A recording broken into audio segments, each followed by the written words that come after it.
দাঈ ছিলেন হযরত মূসা, দাঈ ছিলেন হযরত হারুন, আজাল্লে পয়গাম্বার, দুইজন পয়গাম্বারকে ফেরাউনের মতন পৃথিবীর মধ্যে সর্বনিকৃষ্ট মানুষ তারে দাওয়াত দিতে গিয়ে আল্লাহ নসিহত করছেন ফাকুল আলাহু কওলান লাইয়িনা, নরম ভাষায় কথা বলুন। আর আমরা বলেন পৃথিবীতে ফেরাউনের চাইতে খারাপ কেউ আছে? না। নবী মূসার চাইতে কি আমাদের যোগ্যতা বেশি? না। তো মূসা নবীকে ফেরাউনের কাছে বলছে নরম ভাষায় কথা বলুন। আমরা এখন যারা দাওয়াত দেই ওরে ফেরাউনের চাইতে খারাপ মনে করি, আর আমরা নিজেদেরকে মূসা নবীর চাইতে আলা মনে করি। তো কখনোই যাকে দাওয়াত দিব তাকে ফেরাউনের চেয়ে বেশি খারাপ মনে করব না, আর নিজেদেরকে মূসা এবং হারুন আলাইহিস সালামদের চাইতে উত্তম মনে করব না। নরম ভাষায় দাওয়াত দিব। আল্লাহ আমাদের তৌফিক দান। বাংলাদেশে ওয়াজ মাহফিল এমন পরিমাণে বাড়ছে, যেই পরিমাণ মাহফিল বাড়ছে ওই পরিমাণ মানুষের মধ্যে পরিবর্তন আর হেদায়াত বাড়ে নাই, আমল বাড়ে নাই। কেন? আমরা বক্তারা আমল থেকে সরে গেছি। এই জন্য আমাদের কথা মানুষ শোনে, মানুষ শুনতে রাজি আছে রাত 3টা পর্যন্ত, কিন্তু নামাজ পড়তে রাজি নাই। বাংলাদেশের মানুষ হলো ওয়াজ শোনা পাবলিক, নামাজ পড়া পাবলিক না। যেই পরিমাণ মানুষ মাহফিলের প্যান্ডেলে হয় ওই পরিমাণ মানুষ মসজিদের নামাজের কাতারে হয় না। আল্লাহ আমাদের কথা অনুযায়ী আমল করার মানসিকতা, ওই গুণ আল্লাহ আমাদের সবাইকে দান করে। এই গেল 8টা কথা। 1 নম্বর এখলাস লাগবে। আমিও একজন দ্বীনের দায়ীর 8টা গুণ আবার সিরিয়ালে বলতেছি। 1 নম্বর এখলাস লাগবে। 2 দায়ী হওয়ার ক্ষেত্রে নবীজিকে নিজের ওয়ারিস মনে করা। 3 ইস্তেকামতের সাথে, ঝড় বিপত্তি বাধা বিপত্তি আসবে, ইস্তেকামতের সাথে দ্বীনের দাওয়াত দেওয়া। 4 কাল্লিমুন নাস আলা কদরি উকুলিহিম, মানুষের জ্ঞান অনুপাতে কথা বলা। 5 দ্বীনের দাওয়াত দিতে গেলে সুনির্দিষ্ট সঠিক জ্ঞান রেখে, নিশ্চিত জ্ঞান রেখে কথা বলা, ধারণা বশীভূত হয়ে কথা না বলা। 6 মানুষের জন্য কল্যাণ কামনা করে দ্বীনের দাওয়াত দেওয়া। 7 দ্বীনের দাওয়াতের পাশাপাশি তাদের জন্য আল্লাহর কাছে দোয়া করা। 8 যে বিষয়ে দাওয়াত দিব ওই বিষয়ে নিজের মধ্যে আমল রাখা। নিজের আমল থাকলে মানুষের মধ্যে কথার তাসির হবে, নিজের আমল না থাকলে মানুষের কথাই তাসির হবে না। আল্লামা নজরুল ইসলাম কাসেমি, মুশতাকুন নবী কাসেমি, আনিসুর রহমান আশরাফি, ওনাদের কথার এত তাসির কেন? তাদের আমল ভালো। তাদের আমলের কারণে মানুষ তাদের কথা দিলে গিয়া লাগে। তারা কথাটা কয় দিল থেকে যায়, লাগেও দিলের মধ্যে। আর আমরা যারা সুর দিয়ে বয়ান করি, আমরা মুখ থেকে কই মানুষের কানে যায়, দিলে যায়। এই জন্য তাদের একটা দিল তৈরি হয়েছে। আল্লাহ তাআলা ওইরকম দিল, আহলে দিল আমাদের সবাইরে বানায় দেয়। তাহলে দ্বীনের দাওয়াত সম্পর্কে উসুলিভাবে আমি 8টা কথা বলেছি। একজন দায়ীর 8টা গুণ লাগে। এই 8, 8, 16। আর দ্বীনের দাওয়াত দেওয়ার তর্জ এবং তরিকা উসুলের ক্ষেত্রে আমি 4টা কথা বললাম। 16 আর 4, 20। দ্বীনের দাওয়াত সম্পর্কে আমি 20টা কথা বললাম। আল্লাহ যেন প্রত্যেকটি কথা সবার আগে আমি গুনাহগারকে আমল করার তৌফিক দান করেন। এরপরে আল্লাহ আমাদের সবাইকে, আল্লাহ তাআলা যে অর্থে নবীজিকে দায়ী হিসেবে পাঠিয়েছেন ওই অর্থে নবীজির ওয়ারিস হিসেবে আল্লাহ আমাদের সবাইকে কবুল আর মঞ্জুর করেন। তা আমি খুব অল্প সময়ে কয়েকটা কথা বলবো। লম্বা কথা বলে আপনাদেরকে আমি বিরক্ত করব না এবং বিব্রতকর পরিবেশও তৈরি হবে না ইনশাআল্লাহ।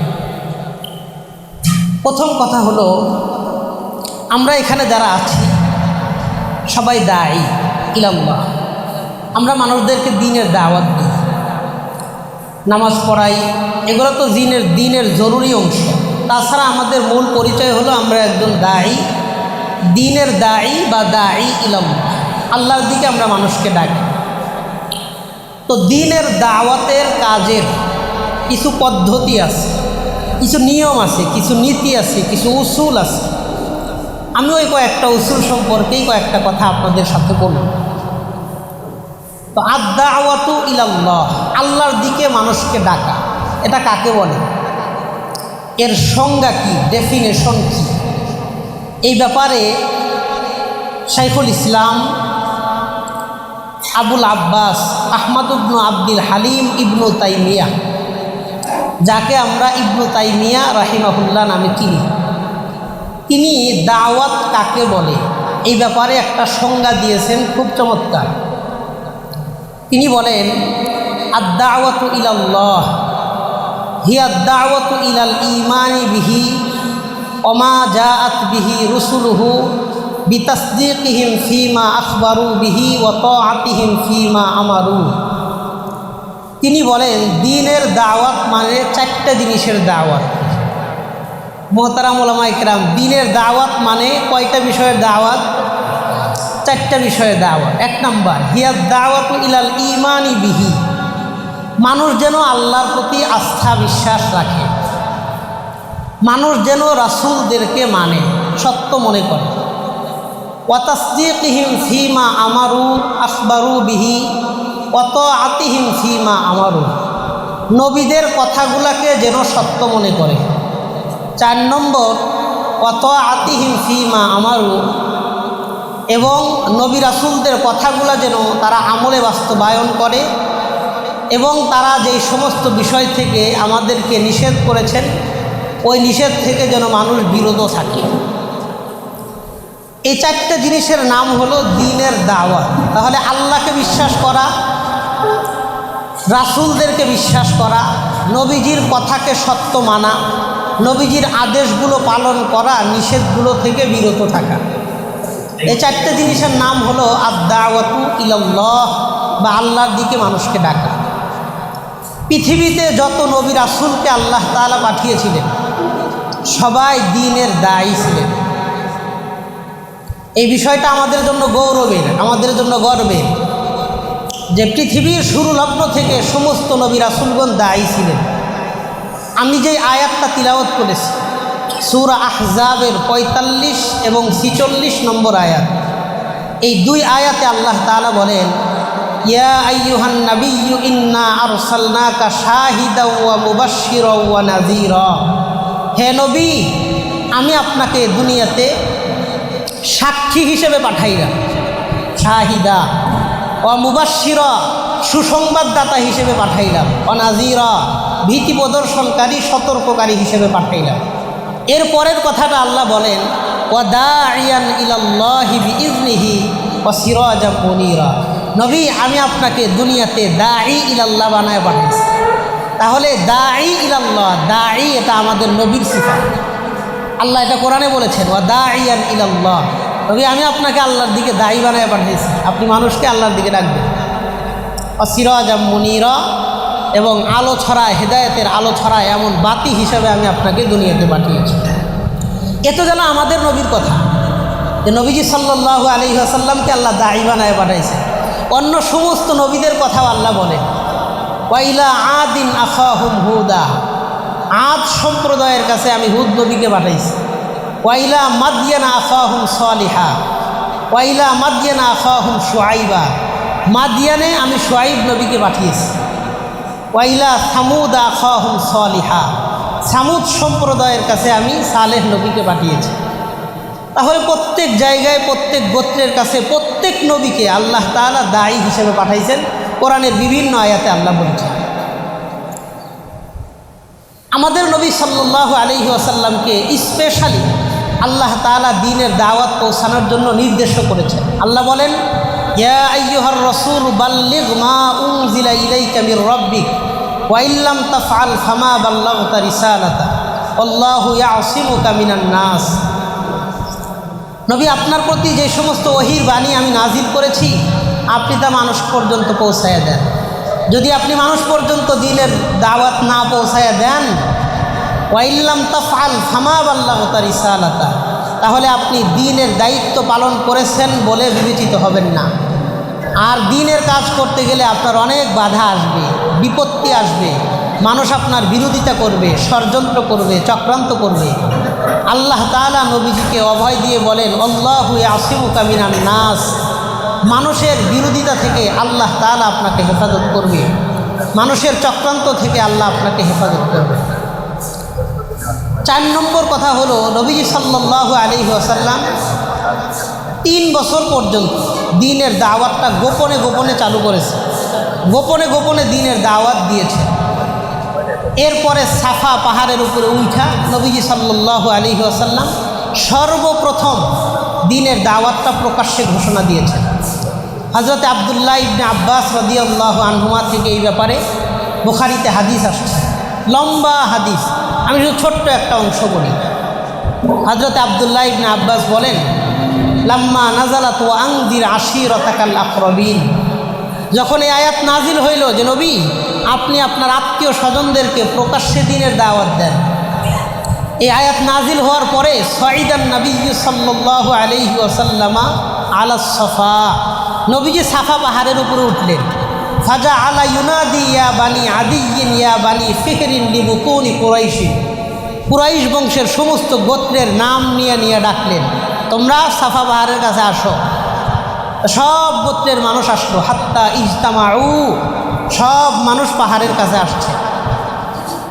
এবং কি আবু লাহাব সেও এখানে আসছে, সবচেয়ে বড় নেতা।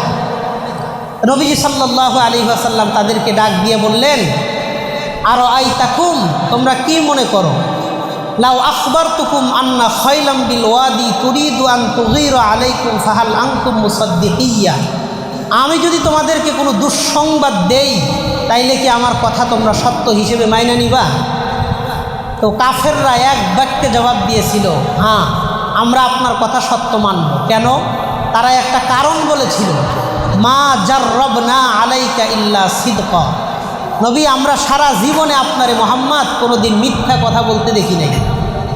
তাহলে আমাদের নবী কোনোদিন কোনো কাফেরের সাথেও মিথ্যা কথা বলেন নাই, আর আমরা মুসলমান হইয়া মুসলমানদের সাথেই মিথ্যা কথা বলি। আল্লাহ তাআলা নবীর আদর্শে আমাদের জীবন পরিচালনার তৌফিক দান করেন।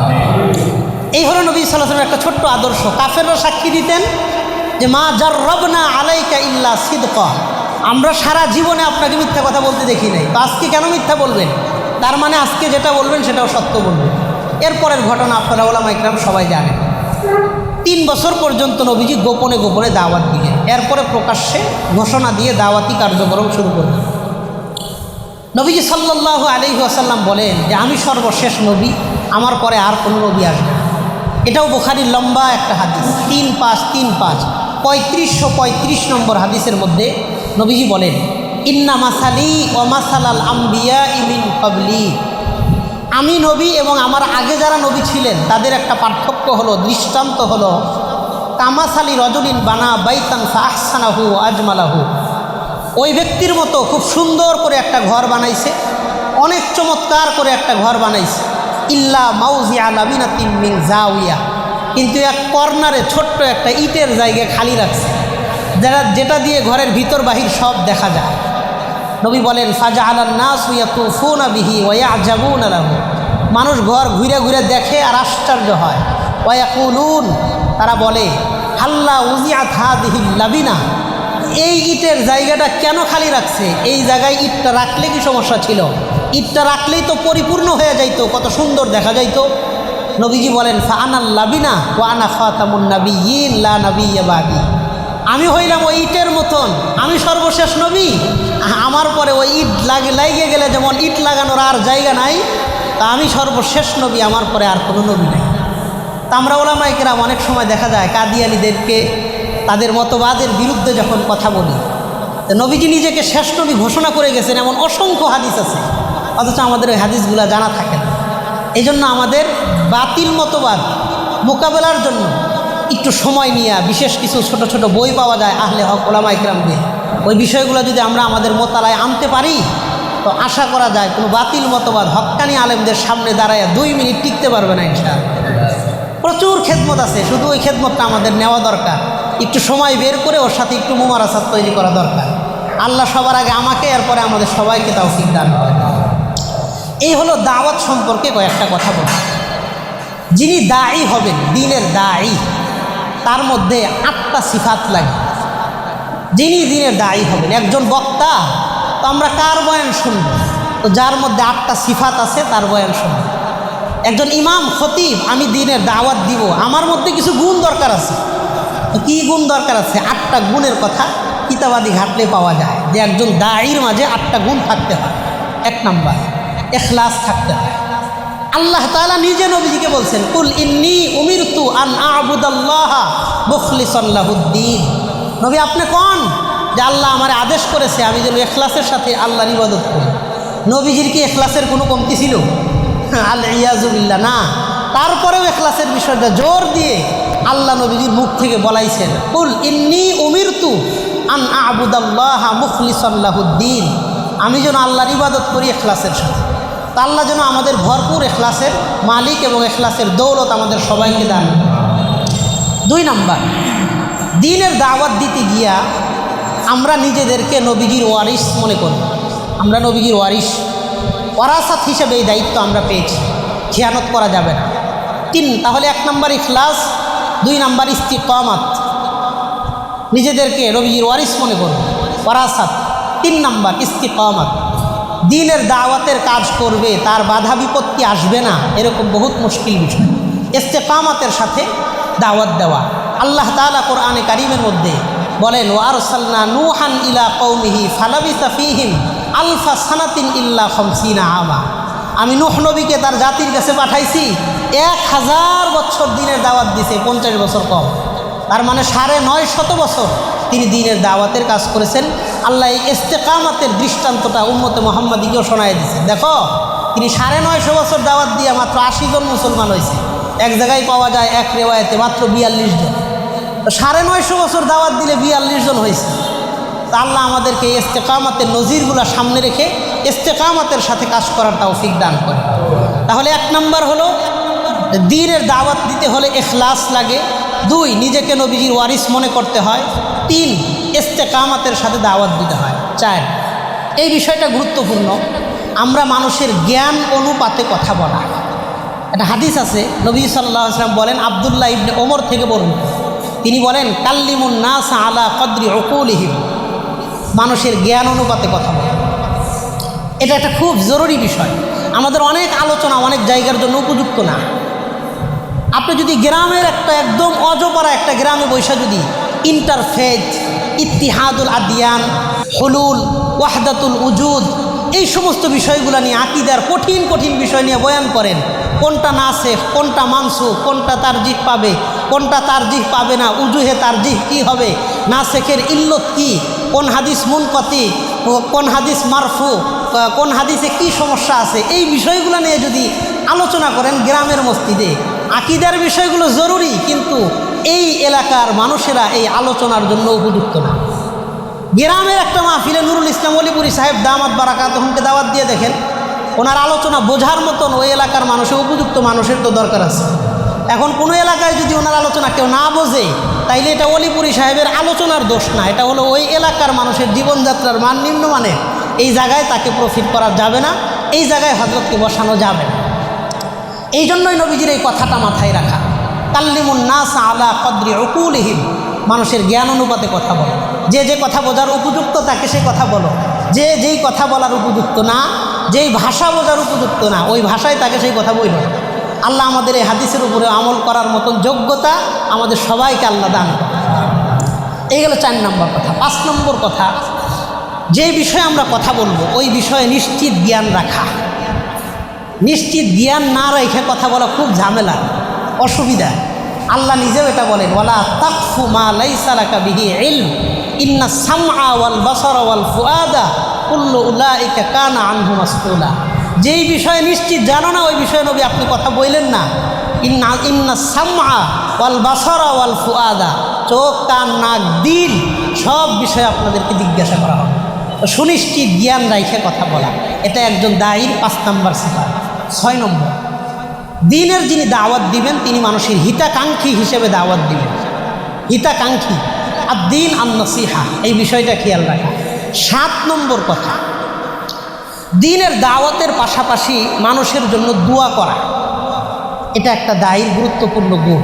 দেখেন, রাসূলুল্লাহ সাল্লাল্লাহু আলাইহি ওয়াসাল্লাম দোয়া করছিলেন, আল্লাহুম্মা হদি মিন উমারাইন, আল্লাহ 2 ওমরের থেকে একজনকে কবুল করেন, মানে আবু জেহেল এবং হযরত ওমরে ফারুক রাদিয়াল্লাহু আনহু, এই 2 জনের জন্যই নবীজি দোয়া করছেন। তাইলে 50% দোয়া পাইছে আবু জেহেল, 50% দোয়া পাইছে হযরত ওমরে ফারুক রাদিয়াল্লাহু আনহু। হযরত ওমরে ফারুক রাদিয়াল্লাহু আনহুর দোয়াটা তার ক্ষেত্রে, তার হকে আল্লাহ কবুল করে নিয়েছে, আল্লাহ হেদায়েত দান করছে। তাই নবীজি সাল্লাল্লাহু আলাইহি ওয়াসাল্লাম ওমর ফারুককে দাওয়াত দিয়েছেন, যেই কাজ দাওয়াতের দ্বারা হয় না ওই কাজ দোয়ার মাধ্যমে হয়। আমি আপনি মানুষকে দাওয়াত দিয়ে হইতেছে না, তো যাদেরকে কয়েকদিন দাওয়াত দেওয়ার পরে খুব খারাপ ভাষায় তাদের প্রতি আমরা মন মানসিকতা লালন করি, এই লোকটা বহুত খারাপ, 20 দিন অথবা 5 বছর আপনি তার মহল্লার ইমাম সাহেব দাওয়াত দিয়েছেন, আপনার কথা শোনে নাই, 5 বছরে কোনোদিন যায় নামাজে বসে তার জন্য 2 মিনিট দোয়া করেন না। আমি আপনি কোনোদিন দোয়া করি না, এটা আমিও করি না। এই জন্য দাওয়াতের পাশাপাশি দোয়া করা, যেই জিনিস আমি পারি না ওই জিনিসটা পারেন কে? তা আমি পারতেছি না, এটা আল্লাহরে বললাম যে আল্লাহ আপনি ব্যবস্থা করেন। আল্লাহ এই কাজটা আপনি করে দেন। তাহলে দাঈর 7 নম্বর সিফাত হলো মানুষের জন্য দোয়া করা, দাওয়াত দেওয়া, দোয়া করা। এটা নবীজির সিফাত। নবীজির হায়াত দশায় যেই জিনিসটা দাওয়াতের দ্বারা হয় নাই, ওই জিনিসটা দোয়ার মাধ্যমে হয়েছে। তার মানে সহজ কথা হলো দাওয়াতের যে দুয়ার পাওয়ার বেশি, দাওয়াতের চাইতে দুয়ার পাওয়ার বেশি। আল্লাহ আমাদের বোঝার তৌফিক দান করে। সর্বশেষ কথা 8 নম্বর, দাঈর 8 নম্বর সিফাত হলো যেই বিষয়ে দাওয়াত দেওয়া, ওই বিষয়ে নিজের এলেম থাকা, নিজের আমল থাকা।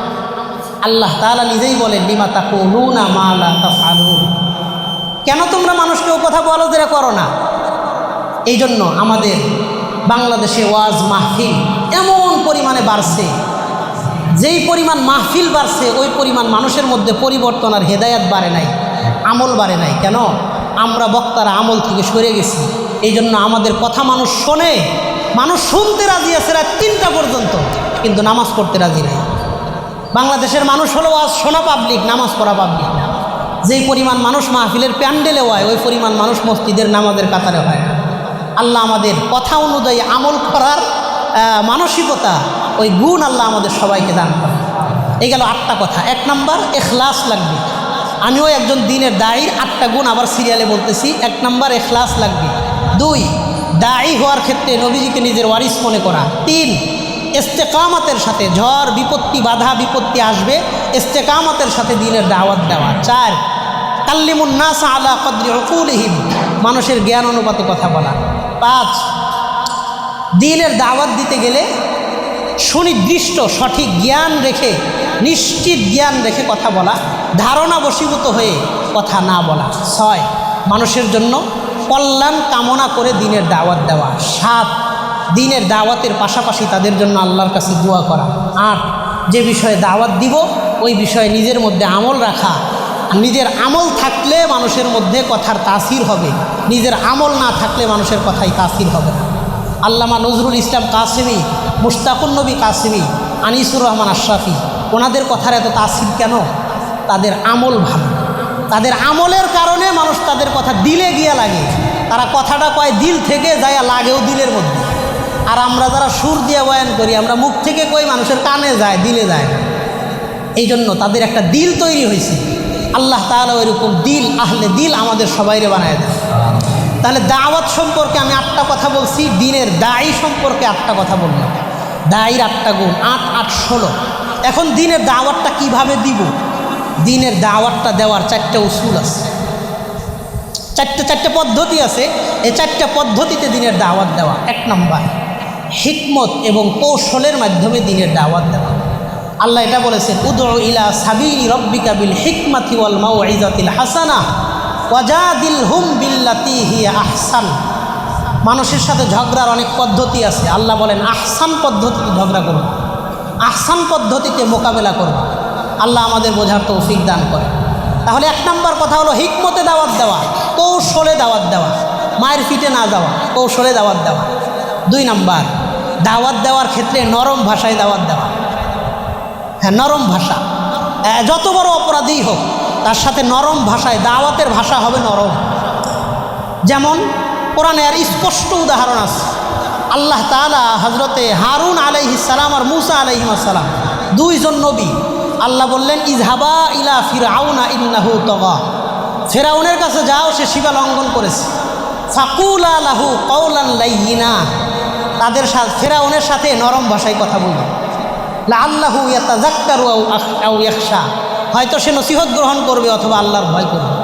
দেখেন, দাঈ ছিলেন হযরত মূসা, দাঈ ছিলেন হযরত হারুন, আজাল্লে পয়গাম্বার, 2 জন পয়গাম্বারকে ফিরআউনের মতন পৃথিবীর মধ্যে সর্বনিকৃষ্ট মানুষ, তারে দাওয়াত দিতে গিয়ে আল্লাহ নসিহত করছেন ফাকুলা লাহু কাওলান লাইয়িনা, নরম ভাষায় কথা বলবে। আর আমরা বলেন পৃথিবীতে ফিরআউনের চাইতে খারাপ কেউ আছে? না। নবী মূসার চাইতে কি আমাদের যোগ্যতা বেশি? না। তো মূসা নবীকে ফিরআউনের কাছে বলছে নরম ভাষায় কথা বলবে। আমরা এখন যারা দাওয়াত দেই ওরে ফিরআউনের চাইতে খারাপ মনে করি, আর আমরা নিজেদেরকে মূসা নবীর চাইতে আলা মনে করি। তো কখনোই যাকে দাওয়াত দিব তাকে ফিরআউনের চেয়ে বেশি খারাপ মনে করব না, আর নিজেদেরকে মূসা এবং হারুন আলাইহিস সালামদের চাইতে উত্তম মনে করব না। নরম ভাষায় দাওয়াত দিব। আল্লাহ আমাদের তৌফিক দান। 2টা কথা। 1 নম্বর, দাওয়াতের ক্ষেত্রে হিকমত অবলম্বন করা। 2 নম্বর, নরম ভাষায় দাওয়াত দেওয়া। 3 নম্বর কথা, যাকে দাওয়াত দিবে তার জন্য বড়দের কাছে, বড়দের সহবতে তাদেরকে নিয়ে যাওয়া। আল্লাহওয়ালাদের সহবতে গেলে দিল পরিবর্তন হয়। সহবতের দিকে তাদেরকে রাজি করানো, দিনের দাওয়াত না দিয়ে তাদেরকে সহবতমুখী করা। অকুনু মা সাদিকিন, আস-সুহবাতু মুআসসিরাতুন, সহবত মানুষের মধ্যে প্রভাব ফেলায়। সারা জীবন সে মসজিদে যাইতো না, চরমনায়ের ময়দানে গিয়ে 3 দিন ছিল, তার জীবন পরিবর্তন হয়ে গেছে। কোন হাজারো উদাহরণ আছে, হাজারো উদাহরণ আছে। আমি গাজীপুর মাস্টার বাড়িতে দীর্ঘদিন জুমা পড়াইছি। একটা হোটেল আছে হাজি বিরিয়ানি, আরিফুল ইসলাম একটা ছেলের নাম, তার কোনোদিন দাড়ি দেখি নাই, একদম ক্লিন শার্ট প্যান্ট শার্ট পরে ক্যাশে বসতো। আলহামদুলিল্লাহ, চরমনায়ের হজরতের ওখানে গেছিলেন, অনেক দিন আগের ঘটনা। যাওয়ার পরে এমন হয়েছে, এত বড় বড় দাড়ি হয়েছে, উঁচা লম্বা মানুষ দেখলে মনে হয় শাইখুল হাদিস। এখন কোরআন শরীফ সহি শুদ্ধ করে তার জীবনযাত্রা পরিবর্তন হয়েছে। সহবত মানুষের মধ্যে ব্যাপক প্রভাব তৈরি করে। আল্লাহ আমাদের বোঝার তৌফিক দান করে। এই গেল 3 নম্বর কথা, যে দায়ীদের 3 নম্বর কথা হলো সহবতমুখী মানুষকে করা।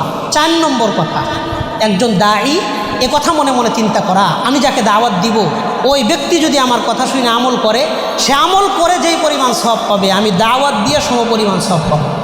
এটা আমার কথা না, নবী সাল্লাল্লাহু আলাইহি ওয়াসাল্লাম বুখারীতে বলেছেন, আদ-দাল্লু আলাল খায়রি কাফাইলিহি, যে ব্যক্তি সৎ কাজে মানুষদেরকে ডাকে, ওই কাজ করলে যেমন সওয়াব হইতো, সে দাওয়াত দিয়ে সমপরিমাণ সওয়াব পাবে। এই গেল 4টে কথা। তাহলে দ্বীনের দাওয়াত সম্পর্কে উসুলিভাবে আমি 8টা কথা বলেছি। একজন দায়ীর 8টা গুণ লাগে, এই 8, 8, 16। আর দ্বীনের দাওয়াত দেওয়ার তর্জ এবং তরিকা উসুলের ক্ষেত্রে আমি 4টে কথা বললাম। 16 আর 4, 20। দ্বীনের দাওয়াত সম্পর্কে আমি 20টা কথা বললাম। আল্লাহ যেন প্রত্যেকটি কথা সবার আগে আমি গুনাহগারকে আমল করার তৌফিক দান করেন। এরপরে আল্লাহ আমাদের সবাইকে, আল্লাহ তাআলা যে অর্থে নবীজিকে দায়ী হিসেবে পাঠিয়েছেন, ওই অর্থে নবীজির ওয়ারিস হিসেবে আল্লাহ আমাদের সবাইকে কবুল আর মঞ্জুর করুন। হাযা ওয়া আখিরু দাওয়ানা আলহামদুলিল্লাহ। এবং সর্বশেষ একটা কথা হলো, জাতীয় উলামা মাশায়েখ আইম্মা পরিষদের এই জাঙ্গালিয়া ইউনিয়ন শাখার তারা যে পরিমাণ মেহনত এবং পরিশ্রম করে, আমার মনে হয় না যে অত্র গাজীপুরের মধ্যে কোনো একটা থানা অথবা ইউনিয়নের ওলামায়ে কেরামের মেহনত করে। বিশেষ করে ইলিয়াস ভাই, আরিফ ভাই সহ আরও অনেক পরিচিত ভাইয়েরা আছেন। আল্লাহ তাআলা যেন আমাদের এই ভাইদেরকে দ্বীনের মুখলিস, দরদি, সাচ্চা দায়ী হিসেবে কবুল করেন। উম্মতের দরদ দিয়ে আল্লাহ তাদের দিলকে ভরে দেন।